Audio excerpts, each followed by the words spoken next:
We're back with that face. Wait, hold on, let me get myself together. Wait till you see that face. Ladies and gentlemen, the face, Mr. Clayton Miller. Stop hiding, son. The bag? That's what the people want to see. It's just an act. Hiding behind a bottle. Oh, God! Oh, God! Oh! Well, you're wearing a bag over your head, singing parodies. Who are you? Scratch off ticket, a suitcase of booze, a pack of smokes, and nothing to lose. Going home to my party of fun.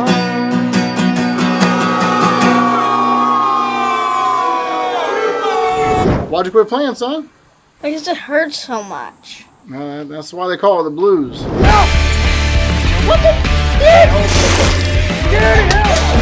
Parodies! Parodies! Parodies!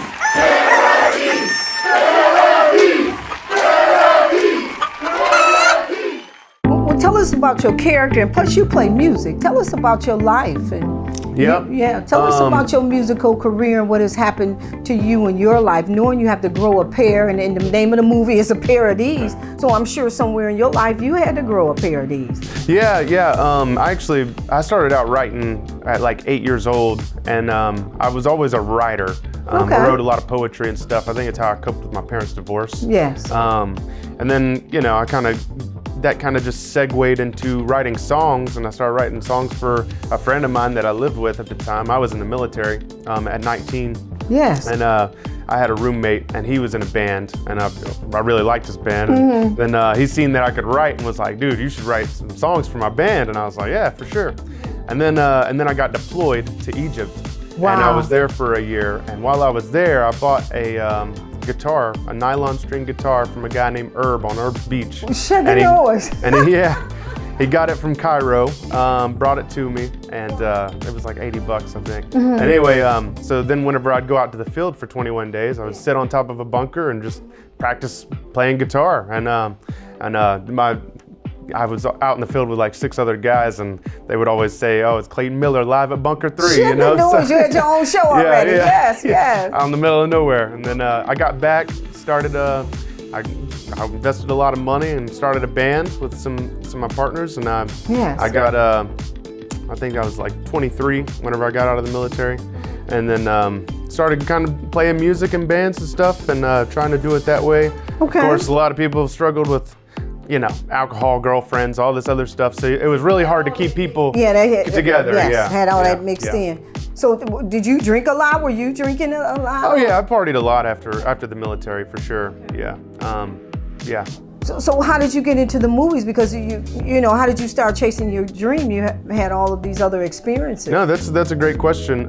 So I ended up playing music, and that kind of led me to some connections and stuff.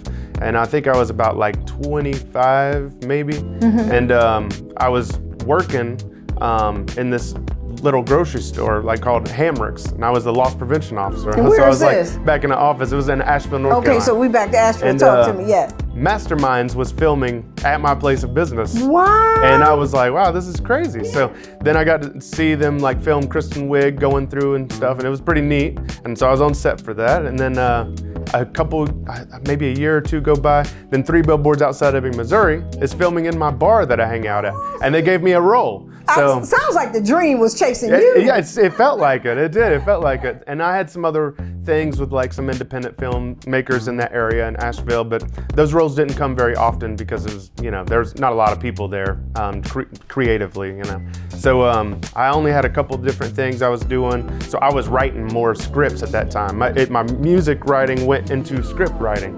around 25, 26 years old. And after I got that role in 3 Billboards Outside Ebbing, Missouri, I was smoking cigarettes with Christopher Berry, who was an Oscar nominee for 12 Years a Slave. Oh, your dreams are running you down. I got to sit next to Sam Rockwell in the scene where he's Yes. drunk and stuff, and Yes. Peter Dinklage was there, Caleb Landry. There was a bunch of people. You was Hollywood before you got to Hollywood.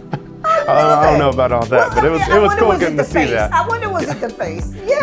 Maybe. Yes. I think that's what got me the part. Yes, maybe, well, you definitely looked the part. So now that your dreams are being chased down. Acting kind of started happening for me, and then I randomly decided to move down here in 2020 So You had family here, or? No, I had one friend that I was just gonna go visit, and I just threw whatever would fit in my car and gave everything away and was Okay. like, I'm out. So I left Asheville and ended up here in Jacksonville. Wow. And was like, I guess I think I'll just try to work my way up through this city because it's kind of Yes. an underdog city. It and is, and it it is, feels it really definitely cool is. Yes. to like implement into the community here. So, and I really like the people, so it was cool. So I got a job and worked my way up, and yeah, met the love of my life. And yeah, Yes. it's pretty cool. Now, been doing movies for the past 5 years since I got here, which is Shut pretty the cool. So there's noise. always work here. So I've Yes. been acting for 10 years, but didn't really Wow. get serious until the last 5 because of opportunities, of course. Because of opportunities here in Yeah. Jacksonville. Tell everyone and look in the camera and let them know There that is filming opportunities here. Film Yes. incentives are Yes. here. They're coming. Say they're it. coming. Say it. So back to the movie. It's a Chad Hendricks film, a pair of Deez, or it could be a parody. So the parody meets the parodies. Yeah. So how do you do? I mean, it's like you're an unknown comic almost. Right. Well, and that's Yeah. where Chad got the inspiration to write the I script. remember the the way that he unknown did. comic. I'm like, yes. Yeah. And then speaking of the face, I just think this is funny, but he was like, he almost didn't want to do the paper bag thing. He almost was like, man, I don't know, I don't think this Yeah, is that's gonna work. and I have to agree. Yeah.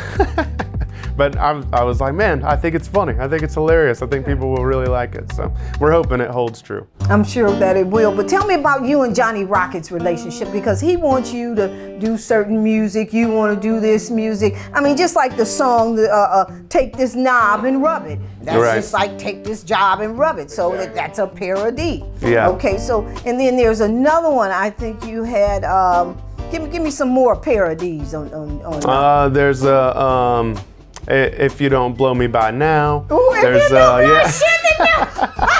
Yeah, You there's are hilarious. Give me another one, there's Clay. a Crotch Blooded. What's crotch blooded? Crotch Blooded, check it and see. I got a tampon all inside of me. Oh my God! Yeah, Is it's this great. going to be in the movie? There's a little snippet of it, but it may be expected on the second album. This is going to be a bust-out laughing I'm film. hoping so. I'm hoping so. I bet. I'm laughing already. This is funny. So you had to cover your face, and you with the parodies. So when do you think? Like I say, it sounds to me as if your dreams were definitely chasing you down. Came to Jacksonville. You're still here. So I'm working hard. I'm working hard. Yeah, you're Yeah. working hard. So how do you tell others to chase their dream or believe in themselves? I think just seizing opportunity is probably the only way it works, really. Like, I mean, if you try to nitpick something and you try to say, oh, this isn't for me, and you just keep saying that, then you're never gonna get anywhere. You just kind of gotta take what you can get and just make the best out of it. And I think that's the creative part of this experience too, is like, trying to make something more for yourself or how you perceive yourself, and working to become better every day. And that's I think that's how it's done. I hope it's how it's done, because that's the way I'm doing it. So. Yeah, and you're quite successful. You're doing a magnificent job. I've seen you in some other thank you. films Thank too. So things are happening as they've made. Divine destiny always prevails. And if you follow those steps, everything will fall in place.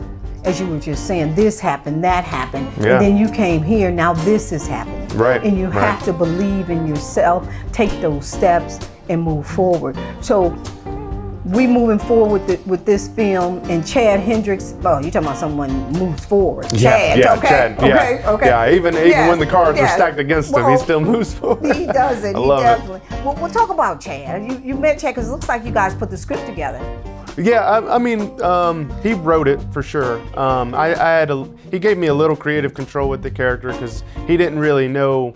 We kind of went into it out of, he had just lost his mom the previous year. Yes, He lost his yes, father. yes. So like, he wanted to make sure he was in a good mind with what he was wanting to go through with. Yes. He didn't want to go too over the top, because really the movie to its core is a dramedy.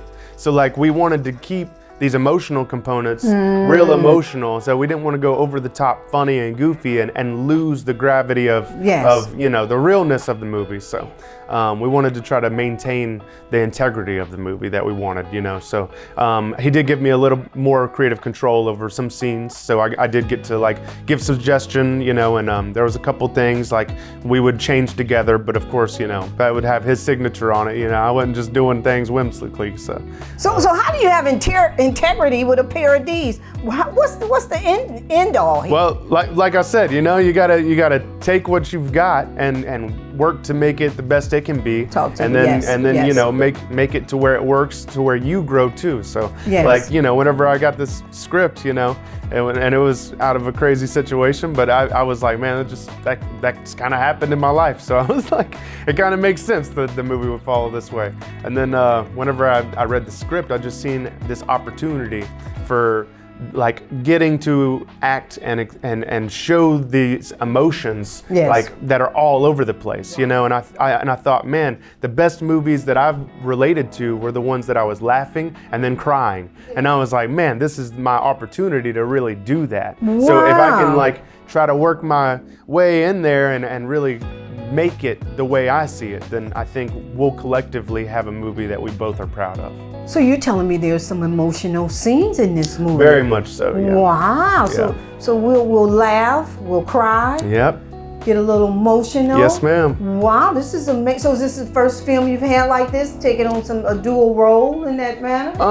I think it's definitely my first role where I've gotten to exploit my talents, you know, because like there's a lot of challenging things when you're getting into the independent films and stuff, and you know it is connection based. Like it's very like you got to make friends, and that's what I love about the community, because I love to get along with people. I love to connect with people, and I think that's the most beautiful part about movies instead of music.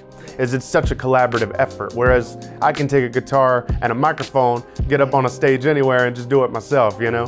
But at the same time, with a movie, you have to have other people. The camaraderie, you can't do it yourself. So, and I think that dependency is so beautiful, because the connections you end up making over being an artist, you know?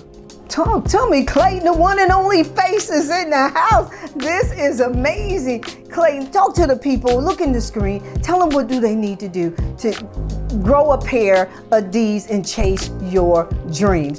Talk to them. Well, first off, we want you to feel inspired before you do anything. So you definitely want to be there May 22nd at 7 p.m. at Regal Avenues. So be sure to get a ticket, be sure to show up there. Second off, just work towards it. Whatever you got to do, just work towards it. That means you got to work a job. You got to work on being creative. You got to work on creating. Just create. That's it. Even if it's dumb, even if it's great, just create. Ladies and gentlemen, you heard it here from the Jacksonville Free Press, and I'm Lynn with Free Press and the Lynn and Friends show, and this has been amazing to talk to these two gentlemen. So listen, bottom line is get up off the couch and go get you a pair of Deez, and so you can have your face right. All right, stay tuned. We will see you soon, May 22nd. Thank you for having me.